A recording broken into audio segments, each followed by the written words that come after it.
Is the conflict between Israel and the Palestinians the revival of an ancient conflict recorded in the Bible? The nation of Israel is a resurrected nation. What if there was going to be a resurrection of another people, an enemy people of Israel? The Dragon's Prophecy. Watch it now or buy the DVD at thedragonsprophecyfilm.com. Coming up, is Trump really a king? If so, long live the king. I'll offer some sardonic comments on the No Kings protest of this past weekend. I'm also going to talk about the Trump peace plan in Gaza. And also, I'll reveal how John Bolton finally got his comeuppance. Hey, if you're watching on YouTube, X, or Rumble, listening on Apple or Spotify, please subscribe to my channel. Hit the subscribe, the follow, the notifications button. I'd appreciate it. This is the Dinesh D'Souza podcast.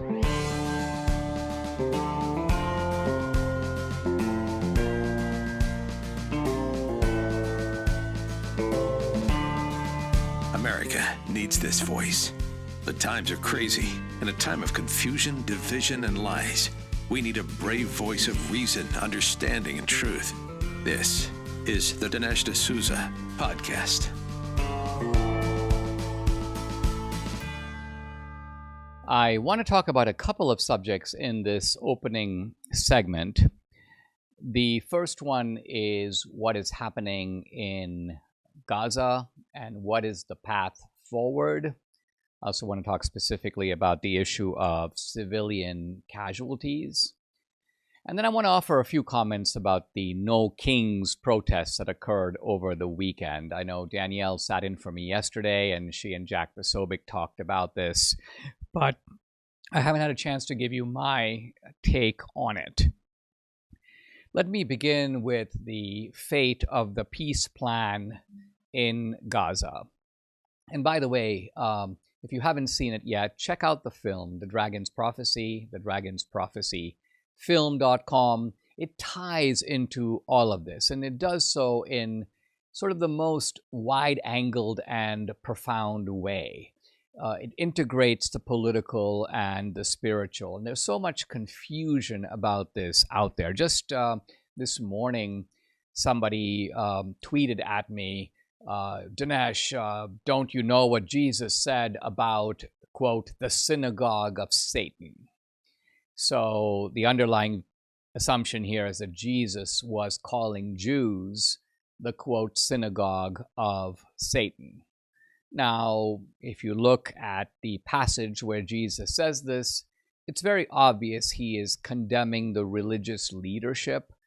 The Pharisees in particular. Jesus had separate grievances also with the Sadducees. These were two of the powerful religious schools of his time.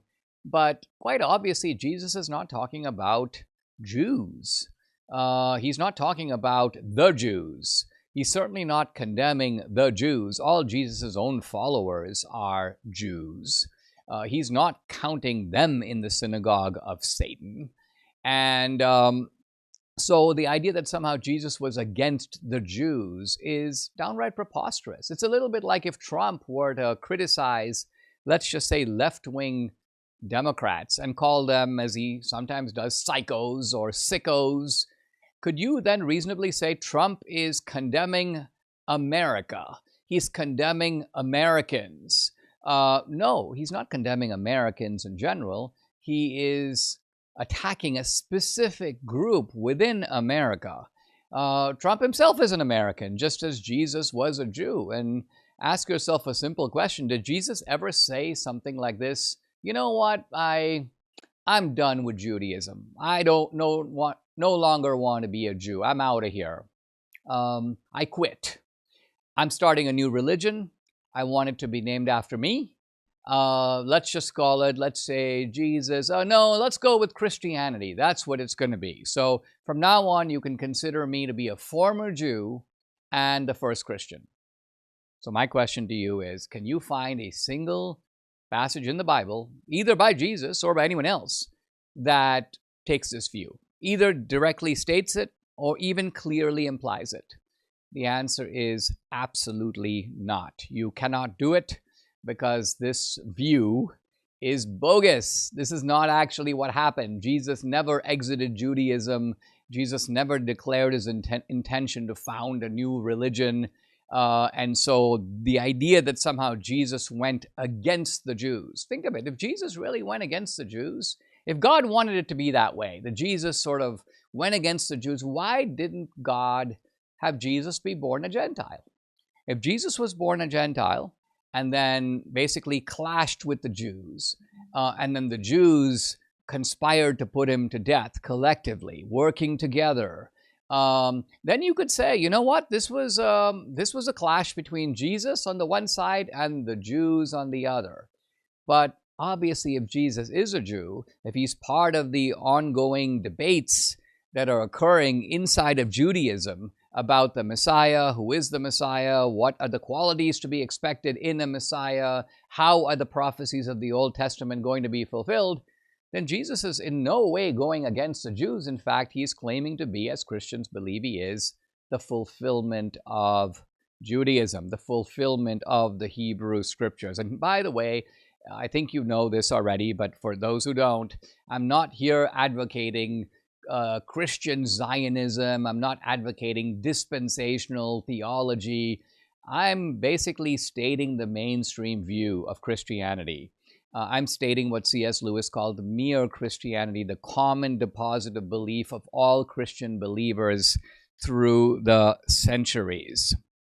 Now, with regard to this issue of the peace plan, the peace plan is, some Israelis think, a bad idea because it's taking us right back where we started.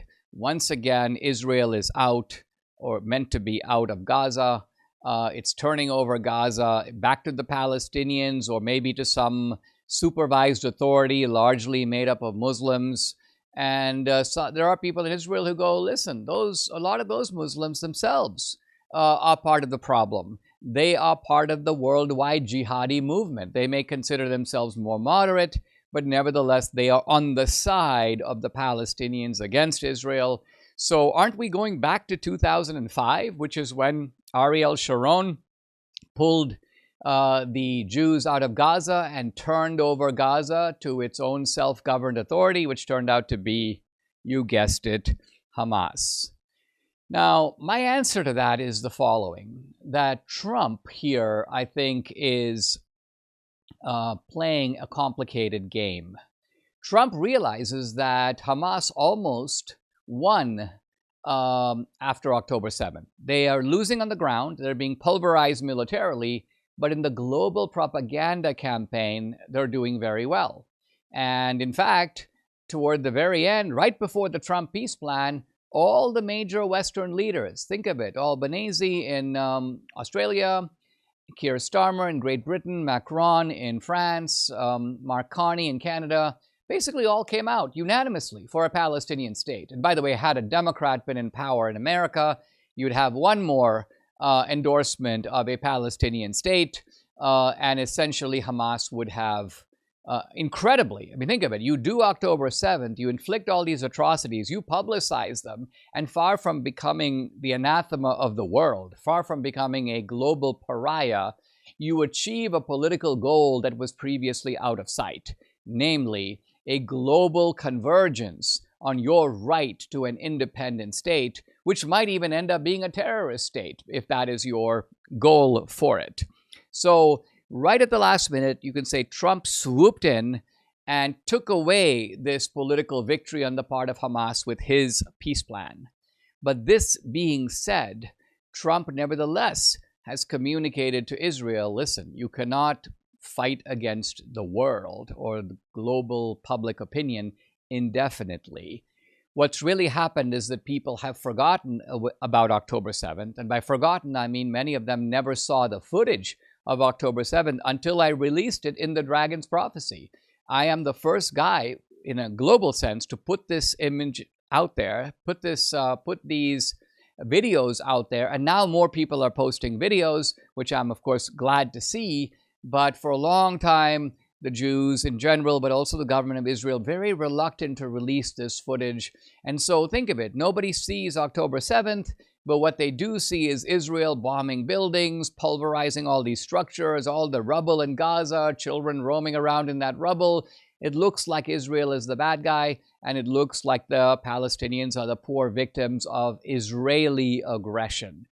And so this is the way in which Hamas has pulled a propaganda rabbit, if you will, out of a hat. I think what Trump is hoping to do here is to bring in the Muslim countries, Saudi Arabia, Bahrain, the United Arab Emirates, and others, and create a new option. It may not work. It may be that the global jihadi is thwarted. It may be that they are saying things, but they don't mean it. It may be that they don't want, in the end. The people of Gaza have become so twisted and propagandized, they prefer death to life, just as they say. They prefer hardship to comfort. They prefer plotting terrorist schemes to putting on a suit and going to work. Or they don't want the path of prosperity that Trump is offering. They want jihad. They want martyrdom. That could be the case. And in that case, the Trump plan, although successful in returning the hostages, will have been, in some respects, a longer-term failure. I also do want to say that it is ironically the democratic society's commitment to human life, and specifically of the hostages, that creates a huge problem. Why? Because the hostages become the bargaining power of the other side. Imagine if Israel were to say at the very beginning, you have these hostages, and okay, you know what? Kill them. Do whatever you want with them. We are not going to bargain over them. In fact, we are going to pulverize you in such a way that you will regret having taken the hostages in the first place, and you are going to feel the power of our weaponry so much that the price that you will pay for having taken these hostages will be so high, you'll never do it again. Israel didn't do that. We wouldn't do that if we were in Israel's place. The bottom line is that the problem is not that Israel is too hard. It's not that we are too hard. The problem is that democratic societies, in a way, are too soft. And because they're too soft, they make hostage-taking a highly profitable enterprise. Think of all the thousands of terrorists, a small army that Hamas has gotten back in exchange for 20 live hostages and some dead bodies. Who got the better of that trade? Well, I would have to say Hamas. Who can disagree? So these are a few thoughts about what's happening over there. Let me turn, even if somewhat abruptly, and just make a couple of comments about this No Kings rally, or rallies around the country. The first thing is, the whole thing has an air of absurdity about it, right? Why? Because Trump is not a king. Trump is a constitutionally elected president. Now, he happens to be a very powerful president, but that's because he happens to have a Republican House and a Republican Senate, both of which are largely deferring to him, and he happens to have a majority on the Supreme Court. If he didn't have those things, he would be much more paralyzed in being able to move. But because he does have those things, and by the way, he's not the first guy to have them. Obama had at the very least, a balanced court, and he did have both houses of Congress. Going further back, of course, LBJ did, FDR did. So you've had Democratic presidents that were able to get their will implemented relatively easily because they had these, they essentially had majorities across the board. So all these grievances the Democrats are raising under the No Kings project, well, listen, if you were to elect a Democratic president, all your grievances would be addressed. Another way to put it is, we are not operating in a choice between a constitutional democracy or a king. We're operating inside of constitutional democracy. And here's a very telling post by our friend Mike Cernovich. Quote, "They get to hold their protests without a care in the world. No snipers on buildings shooting at them, no masked thugs attacking them, every media outlet fawning over them. Irony levels fit for a king." This hardly needs comment, but it really shows you how the left knows that, in a way, that they are the party of violence. You didn't see heavy security at these protests. You didn't see militarization. You didn't see the guard being brought out. You didn't see the local cops being brought out en masse. Why? because from the point of view of the left, we have nothing to worry about. The other side is peaceful. By the way, we don't have that psychology. We can't afford it. The last time I did an event, and it was right here in Texas, there was a small army of militarized guards. I had to hire my own private security bodyguard, armed, to go with me. And so this is the environment in which we function versus the environment in which they function. Trump, to repeat, is not a king. He won the electoral vote. He won the popular vote. He won all the swing states. In other words, he won. And that is really what is galling the other side. Here, by the way, is a really funny line. Now, this was attributed to Trump. I didn't see Trump himself post it, but it really captures the mood beautifully. Basically, what it says is something like this. Everyone is worried about, here we go. I was very concerned that a king was trying to take my place. This is Trump speaking. But thanks to your tireless efforts, I'm still your president. So this is Trump, in his very effective way, ridiculing the No Kings protests. And you probably heard, I wasn't going to mention it, but I'll mention it glancingly. You'd probably heard about Trump with the hilarious meme of Trump flying from a plane and depositing excrement on the heads of all these No King protesters. I think what Trump is doing here is he's having some fun, and he's also showing his contempt for this kind of absurd implication that somehow we are back to the days of monarchy. Quite honestly, if we had a monarch in place, No King's protests would not be allowed. Are you tired of destructive content flooding your screens? I was too. That's why I joined the Angel Guild community. I wanted entertainment that inspires and uplifts and doesn't drag us down. Now, with Angel Guild, I can vote on upcoming films. I can support movies that reflect values I align with. Plus, I get early access to inspiring content. I no longer have Hollywood entertainment pushing its perverse agenda into my home. Angel Studios is leading the charge, creating high-quality, faith-filled films like Sound of Freedom, Cabrini, and Homestead. These movies are powerful, impactful, and a must-see if you haven't already. If you want to make a real difference, where we put our dollars shapes the future of entertainment. Let's support content that amplifies light and protects our kids from harmful influences. Join me in making a difference today. Visit angel.com/Dinesh. That's angel.com/Dinesh to join the Angel Guild now. You know, friends, let's be honest. If your wealth is tied up in one place, let's say the stock market, you're likely exposed. Market corrections, inflation, and taxes can erase years of hard work.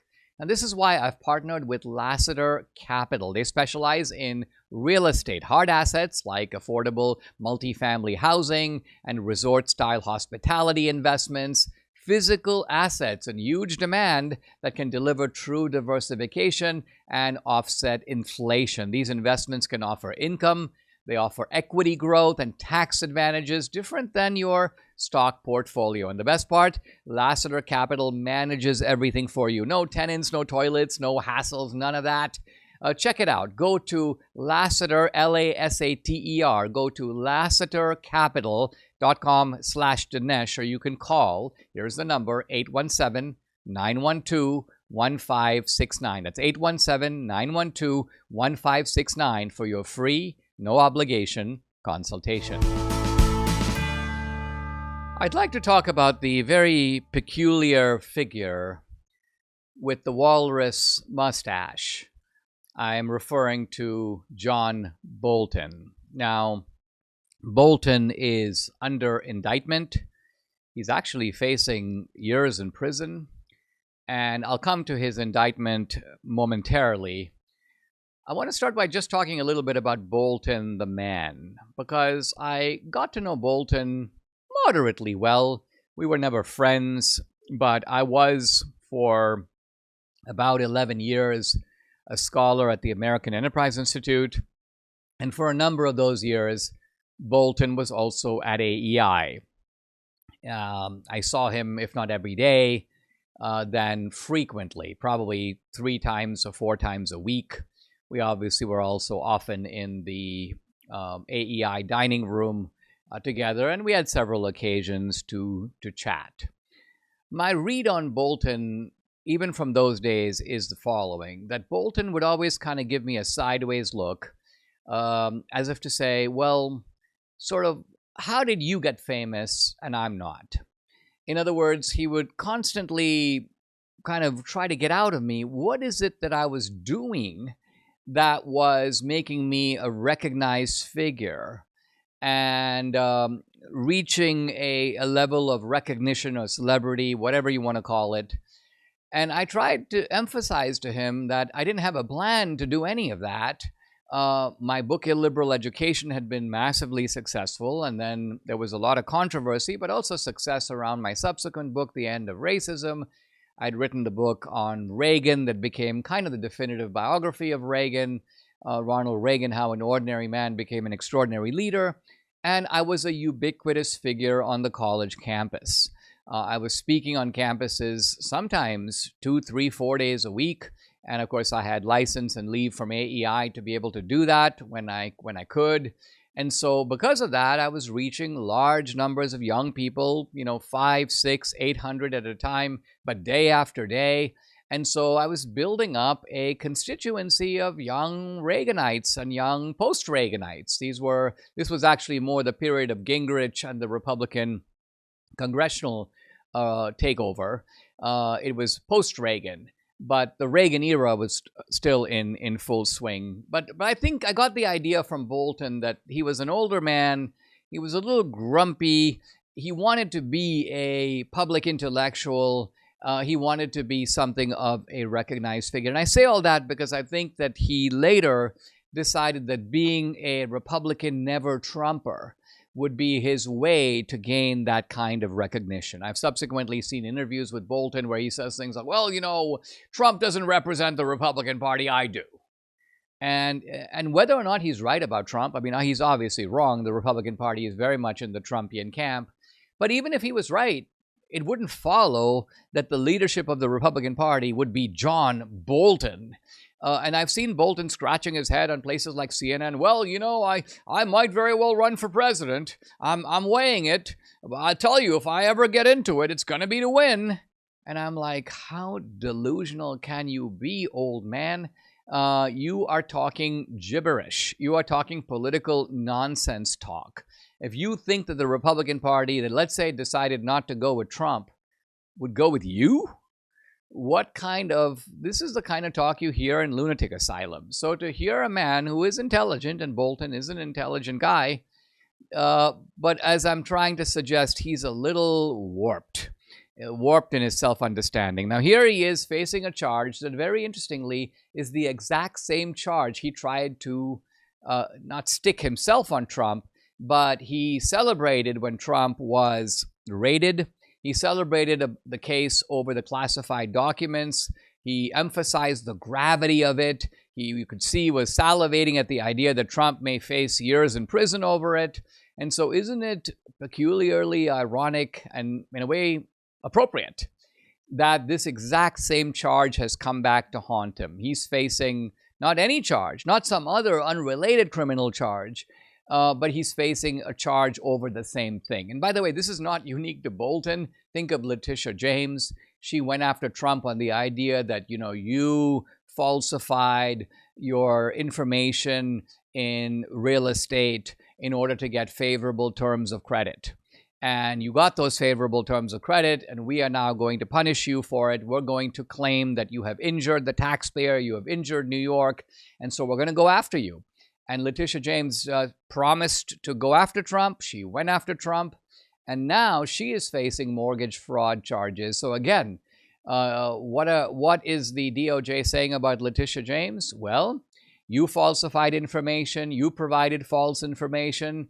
For what purpose? To get favorable terms in real estate, to get better mortgage deals than you otherwise would have gotten.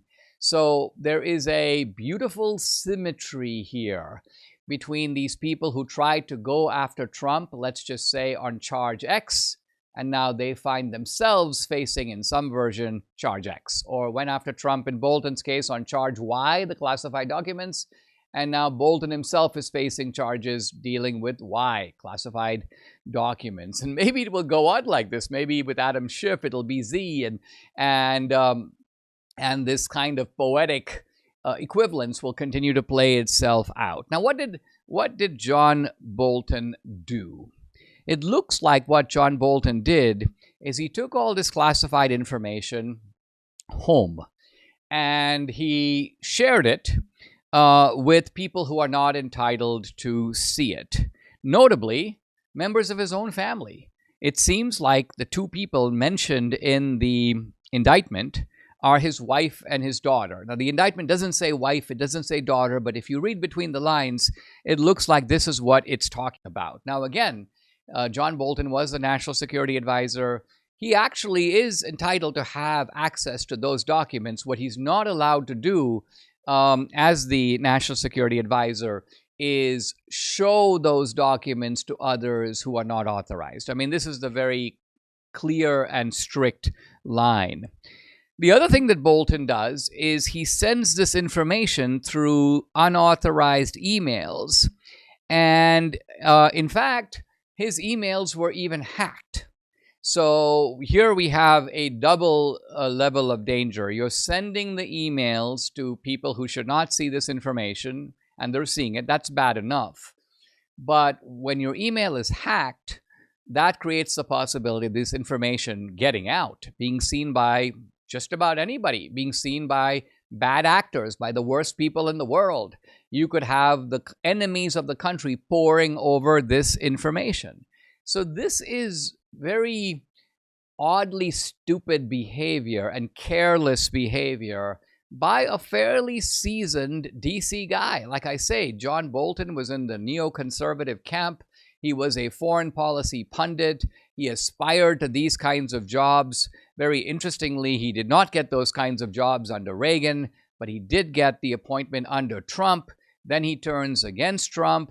He wants to see Trump jailed, and now he himself is facing jail time. So isn't it interesting how all of this comes around, as they say? What goes around comes around. Now, Bolton is going to be in for a hard time because he's going to have to hire a very good criminal defense attorney. He's going to be subjected to a blizzard of motions. He's going to have to deal with the anxiety and trauma of a serious case that could put him away for years. What is the probability that he'll be put away for years? In my view, somewhat low. He's going to be, unlike, by the way, the Trump himself, and unlike, by the way, a lot of Trumpsters, these indictments, which are by and large in the DC area, are going to left-wing judges. Judges appointed by Biden, judges appointed by Obama. Obviously, the jury pool is also going to be, if not left-wing, certainly leaning to the left, which means it will have jurors sympathetic to Bolton, sympathetic also to Letitia James. And again, that is in contradistinction. That is in contrast with, say, January 6th juries, which were almost uniformly made up of bureaucrats and uniformly hostile to Trump and also to the Trumpsters.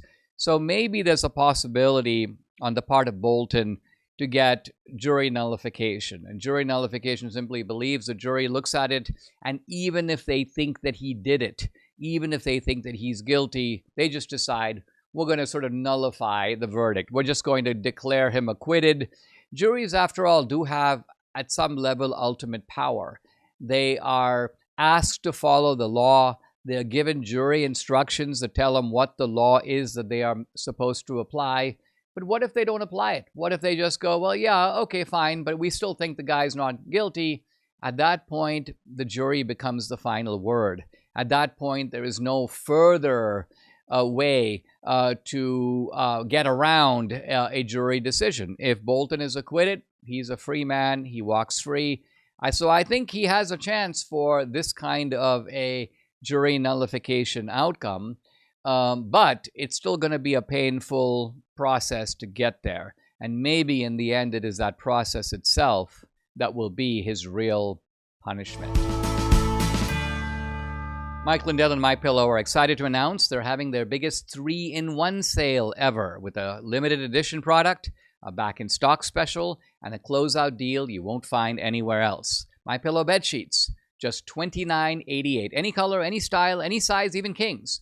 Regular price $119.98, now just $29.88. But move fast, because once they're gone for good. My towels, finally back in stock, but not for long. Get a 6-piece My Towel set.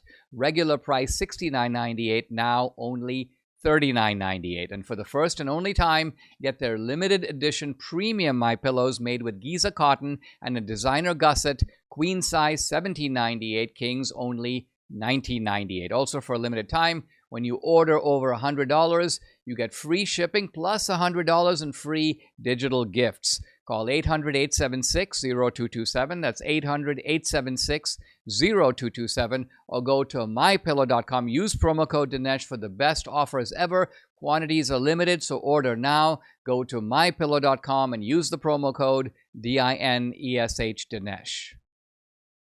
Hey guys, with the new film, The Dragon's Prophecy, now in my Locals channel, I'd like to invite you to check it out and become an annual subscriber. I post a lot of exclusive content there, including content you won't find on other social media platforms. On Locals, you get Dinesh Unchained, Dinesh Uncensored. You get exposed to a kind of personal side of me that you won't find anywhere else. On Locals, you can also interact with me directly. I do a live weekly Q&A every Tuesday, 8 p.m. Eastern. No topic is off limits. I have a movie page on Locals with a bunch of cool films. As I mentioned, the new one, The Dragon's Prophecy, but also a bunch of my old films, 2000 Mules, Police State, Vindicating Trump, Trump Card, even our feature film, Infidel, starring Jim Caviezel. Now, when you become an annual subscriber, you can stream and watch all this movie content for free. It's just included with your subscription. So check out the channel.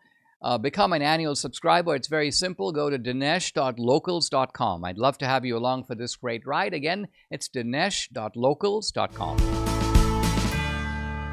Guys, I've talked on the podcast before about reverse mortgages, and I'm partnered with Movement Mortgage. Movement.com is the website /Dinesh. But the concept, in my view, is elusive for a lot of people. And so today I have Harlan Accola. He's the National Reverse Mortgage Director at Movement Mortgage. I'm going to press him a little bit more for clarity on how these mortgages actually work, how they can benefit you as a practical matter. So do listen to this with an open mind. By the way, Harlan is the author of a book that I found really fascinating and eye-opening. It's called Home Equity and Reverse Mortgages, The Cinderella of the Baby Boomer Retirement. And I'll tell you later how you can get a copy of this book and learn more than we're even able to cover today. Harlan, welcome. Thank you for joining me. It is a common belief among people. Well, first of all, there's a negative odor around reverse mortgages among some people. They just think, well, I need to stay away from this. It's not a good idea. But others have a somewhat different misconception, I think, and that is, I can only start thinking about a reverse mortgage if I've completely paid off my home is free and clear, and now maybe I can borrow some money to get some equity against the equity that's built up in my home. Can you talk about how an ordinary guy who's, let's say, been paying on his mortgage for a bunch of years, has a good bit of their home paid off, but not all of it, they're still in the process of paying it off. What is a reverse mortgage, and what kind of help can it provide to that kind of a guy who is, let's call it, midstream of paying off their existing mortgage?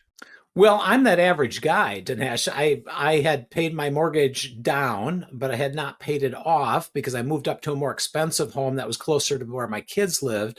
And so I was the typical situation of still owing on my mortgage and having a substantial payment when I hit 62, which I could afford to make. It wasn't a problem. I was still working. It wasn't that I was in a financial trouble, but it didn't make sense for me to continue sending $3,000 a month to an illiquid asset because I had better things to do with it. And so there's a lot of people that there's two groups. The one group, they really can't afford to make the payment. They've retired, and that payment that was easy to make when they were working, when the paychecks were coming in, that was simple for them. Now it's not, or they've lost a spouse. And so we want to help those people take their mortgage payment to zero. and they don't have to have it paid down to zero. They just have to have about 60% equity, depending on their age. And let's say they've got a $500,000 house and they've got it paid down to $200,000. That's enough. You don't have to pay it to zero to get rid of the payment. So refinancing a regular mortgage that requires payments to a reverse mortgage that has optional payments is the most powerful use of a reverse mortgage. And that's what I did. I'm part of the second group. I could still afford to make payments, but I didn't want to. And that's where things changed for me is I eliminated that payment, sent more money to my investment advisor to bolster my retirement accounts in my IRAs, 401ks, Roths accounts, and so on. That's really the powerful use of a reverse mortgage, is simply redirecting that cash flow to a better place where it simply makes more sense. Let me press you on this for further clarity of what it is that when you did this, what is it that you were actually doing? So let's take the example that you gave. You have a $500,000 home. You've paid off $300,000. You still have $200,000 to pay off. And let's say that either you have trouble now making the payment, or you have the money, but you have some other use in the money. You've noticed that there are other investments that are going up really well. Let's just say the federal government is printing money, and so you figure out, hey, I'm gonna put some money in stocks. I'm gonna put some money in gold, or I'm gonna do something else with that money. How does the reverse mortgage sort of jump in and save you from having to continue to make those payments? How do you achieve that? You described my situation almost perfectly. As soon as I hit 62, my payment was $3,000 a month. Yep. I hit 62. I had my 62nd birthday, and I immediately refinance my forward mortgage into a reverse mortgage, and I get no money. I simply eliminate the payment.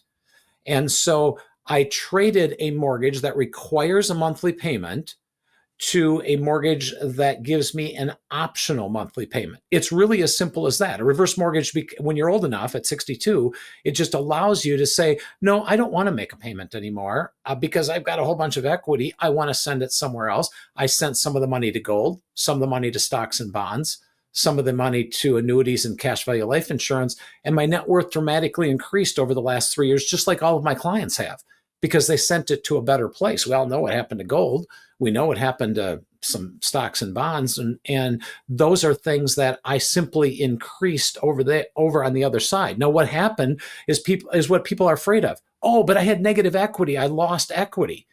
Yes, I spent or used $100,000 worth of equity in my house over the last 3 years. I have a house that's worth about 1.5, but in that situation, I was able to increase the other side of the equation by over 2.5 times that. So I lost a little bit of equity in my right pocket, but gained way more cash in my left pocket because I had more options of what to do with that money. And people can say, well, the last 3 years was incredibly easy to make money. There's always a way to make money, but if you want to make a payment, we'll accept the payments. If you say, I don't have any place to put money that's better than paying off my house, well, then pay off your house and send the money to your equity, because we will refund it to you whenever you want that money back if you make a payment on a reverse mortgage. You can't do that with a forward mortgage. With a traditional forward mortgage, once you pay in, you can't get it back without refinancing. We don't require you to refinance. We'll just give you the money back that you sent us at any time that you want, because you were never required to send it in the first place. A very different way of thinking. I think this is actually really important, because what you're saying is that when you are locked into a long-term mortgage, 15 years, 30 years, this is sort of like a burden that you cannot normally get out of. If you get out of it, you basically fall in arrears, then you default, then they start putting a lien on your house. And what you're saying is that there's always alternative uses for money, and that if you can think of a better way to use your money for whatever purpose, whether it's to give it to your kids, or whether it is to give Christmas presents, or whether it is to invest it in better things than just putting it into the mortgage itself, because you're getting the appreciation on your house no matter what, right? In other words, if your house goes up in value, you're in the house, you do have a mortgage, your house is going to go up in value, you're going to get the benefit of that. The reverse mortgage is introducing an element of flexibility that most people, by the way, including me, would not normally have thought of. Is that an accurate summary? Well, it's so true. People think nothing of taking money out of a savings account. They think nothing of taking money out of their IRA or their 401k, Dinesh, but they just kind of, well, I don't want to take money out of my house. Well, why? It's just an asset that you're using some of it. So I have less equity in my house account, but more in the other accounts. It was just simply a better place to put it. And to have that option in the fourth quarter of life is powerful, because you can do so much more, because the only thing we know for sure is that things are going to change. I do not want, if somebody came to you and said, would you like to put $500,000 into an illiquid asset that never pays you any dividends and just requires you to keep sending money in? You'd say, well, I don't like that investment, but that's what a house is. You just keep putting money into it. You never get an income from it until you sell it.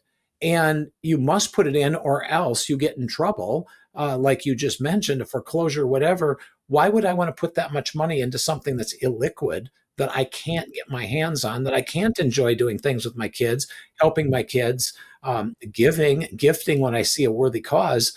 I have a whole lot more control of the money than what I would if I just stuck it into my house, because you can't get money out of your house quickly without selling it or mortgaging it. And if you mortgage it, you usually have a payment for the next 15 or 30 years, or a HELOC with a required monthly payment of at least interest. I mean, I think it's also the case that people drift into portfolio allocations that they never planned for, but they end up in nevertheless, right? So you might get some really good advice that says, look, put let's just say 30% of your assets in real estate, put 30% of your assets in stocks, let's just say 30% of your assets in gold and cryptocurrencies. I'm just obviously speaking hypothetically here. And the guy might go, well, yeah, but I've been making payments on my house and that takes a chunk of my income. I'm like 80% in real estate, not because I really want to be, but because I have a mortgage and I don't know another way that I can move any money around. And you're saying, hey, have I got a solution for you? And you do. Guys, I've been talking to Harlan Accola, and the book that you should get, and you will get for free from Movement Mortgage, is called Home Equity and Reverse Mortgages, the Cinderella of the Baby Boomer Retirement. I think you owe it to yourself to check this out, to learn more about this. It's a really flexible option that opens up some real doors for you. And the website, movement.com/Dinesh. It's movement.com/Dinesh. And also, Harlan, you have a number to give out if someone wants to call and get some questions answered. What is that number? And that number is 580-REVERSE. And even if you don't want to really read a book, we'll just go over the details with your personal situation and say, what does it look like if you stop making a mortgage payment? People are shocked when they see what the results of that are. 580-REVERSE, and we'd be thrilled to just run through some options of how it could change your life. Great stuff. Harlan Accola, thank you very much for joining me. Thank you. Really appreciate the opportunity to get the news out, Dinesh. I'm going to begin today a new chapter in my book, Life After Death, The Evidence. And by the way, it's kind of interesting. I'm engaged in this ongoing debate on social media over replacement theology and dispensationalism, and what is the connection between the Old Testament and the New. And I try to remind some of my interlocutors, many of whom have sort of wandered into this territory like 6 weeks ago or maybe 6 months ago, that these are questions I've been thinking about and writing about all my adult life. And I have, in fact, published 3 fairly detailed and original works of Christian apologetics. I say original in the sense that they are real efforts to make the case for God and Christianity not relying on the authority of the Bible. You have a bunch of Christian apologists, and typically what they do is they teach in the church youth group or the church Bible study, and even though they profess to be engaged in apologetics, they're really not. They tend to revert quickly back to claims that are made based on revelation or made based on faith. I try hard not to do that, so I keep the vocabulary secular, I keep the mode of investigation that way, and you'll see that that is in fact the approach in this particular book, Life After Death. This chapter, chapter 3, is called The Universal Longing, Two Types of Immortality. And I begin with a quote from the famous sociologist Peter Berger in his book called The Desecularization of the World. He says, "The religious impulse, the quest for meaning that transcends the restricted space of empirical existence in this world, has been a perennial feature of humanity." So what is he saying? He's saying that it is a universal longing, a universal quest in all civilizations at all known periods of history to somehow go beyond the, quote, restricted space of empirical existence in the world. It's almost as if we know intuitively that there is something more, there's something beyond the empirical. In fact, we need that something beyond to make sense of our life in the empirical world. And this, what Peter Berger is saying that's important here, is that this is true of all places and all times. Now, why is that significant? Let's think about this for a minute. It's significant because people could say, all right, well, Dinesh, we can understand why people accept the assumptions of Christianity. They're born into a Christian culture. They've been subjected to Catholic catechism, or they've been going to young people's Bible study for decades. And so this is all they know. They don't know anything else. And so therefore, the explanation for their beliefs lies in the sort of cultural soil in which they were raised. And so that's why they believe in life after death, because their parents did, maybe their parents before them. They grew up in a religious community. They don't know very many people who don't believe in life after death. And what we're getting at here through Peter Berger is no, this is not the product of a particular space or time. This is a product of humanity itself. This is just as much a part of human nature as, let's say, the desire to eat food, the desire to reproduce, the belief in a better life, the idea that we use our intelligence to navigate our environment. Those are all universal staples of humanity. And what Peter Berger is saying is, so is the belief in life after death. So that's a very important observation, borne out, by the way, by all kinds of anthropological and other types of study. All right. Let's begin the chapter. Atheists regard life after death as a religious claim, one that does not have to be taken seriously. So there are two parts to this opening sentence. The first one is the idea that life after death is the special province of religious believers. We're going to look in a moment to see if that's even true. I will show that it's not. And second, one that does not have to be taken seriously. Now, the second statement obviously follows from the first. If it is the case that life after death is a religious claim, then people who are not religious can say, well, we can safely ignore it. That is the kind of stuff that religious people believe, things like miracles, life after death, belief in God. Since we are not religious, we can safely disregard those kinds of claims, which, after all, the believers themselves will often admit are based upon faith, and we do not navigate our lives, so say the atheists, by faith. Now, the atheist argument pushes forward kind of in this way.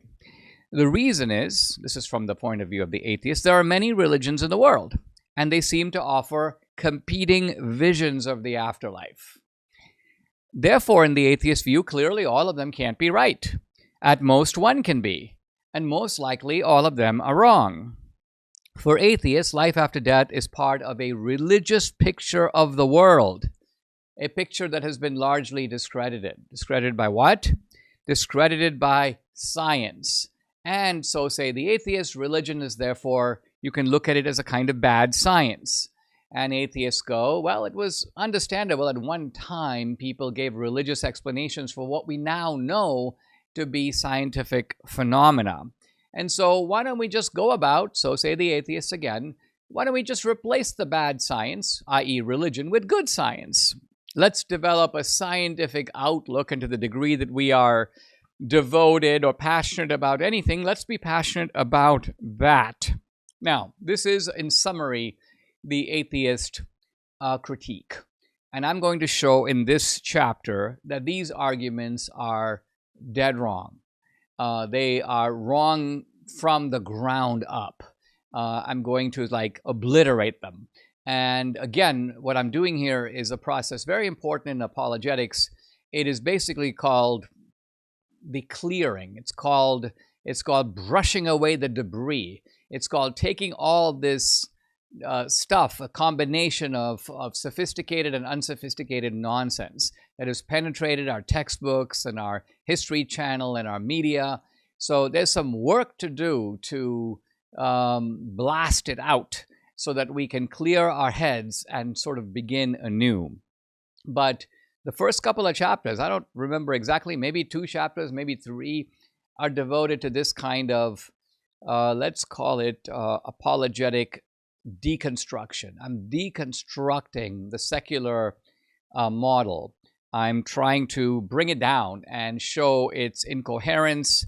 It's the fact that it's unmatched by reality, and the atheist pretense to be standing firmly on the ground of reason and knowledge is dubious at best. So let me tell you a little bit of what I'm going to show. I'm going to show, number 1, that the belief in life after death is in no way exclusively religious. In fact, it is shared by Western philosophy going all the way back to Plato. In other words, from the very beginning, the idea of transcendence, the idea of something that is beyond the material world. To go further, the idea of a world behind the world. To go even further, the idea that the world behind the world is the real world, and the world that we live in is a kind of pale imitation or copy or reflection or refraction of that world. All of these are philosophical ideas that arose in secular environments outside of religion and sometimes in contrast with it. But nevertheless, this is the foundation of Western philosophy. So again, the idea that this is a religious belief exclusively is demonstrably false. Now, I'm also going to show that there is complete agreement among the world's great religions that there is life after death. In other words, the idea of life after death is a universally held belief. And when we look at how these beliefs developed in sort of ancient civilizations, we will be able to completely dismiss the hypothesis that this is some kind of primitive science. In other words, that people were making a kind of simplistic or botched understanding of the world. They came up with the idea of life after death out of this kind of bad science. I'm going to show that the belief in life after death has a completely different source. It has nothing to do with making a kind of half-baked attempt to understand the world prior to the emergence of modern science. And while there are, in fact, differences between the way that the great religions of the world look at life after death, I'm going to show that these differences aren't all that big. In fact, I'm going to show that there really are 2 main versions of life after death. And this is, in fact, the subtitle of this chapter. The chapter, to remind you, is called A Universal Longing, 2 Types of Immortality. So what are the 2 types? I'm going to tell you right now. There is basically an Eastern view, and there is a Western view. And you'll see when I spell them out, they're not that far apart. Basically, the Eastern view is this: the body does not survive after death, but the soul does. And the soul becomes part of some transcendent or ultimate reality. So the material body is destroyed, but the immaterial soul lives on. This is the Eastern view. Here's the Western view. The Western view is that the Eastern view is absolutely correct, with the only modification that there is going to be in the Western view, and certainly in the Christian view, a bodily resurrection. In other words, the life after death in the Christian scheme does involve some form of the body. Not the body we have now, not the body in the same form that it exists today. But nevertheless, there is a view of life after death that includes a bodily as well as a spiritual resurrection. We will talk later about what that means. We will introduce the concept of the, quote, resurrected body. We'll talk about that later. But the point is, these are the two forms of immortality that people actually believe in. And so these are the forms of immortality that I'm going to be talking about and defending. I'm not going to defend, people will sometimes conjure up fanciful notions of life after death that don't exist in any concrete system of beliefs, that are not part of any religion, that are not part of any philosophy.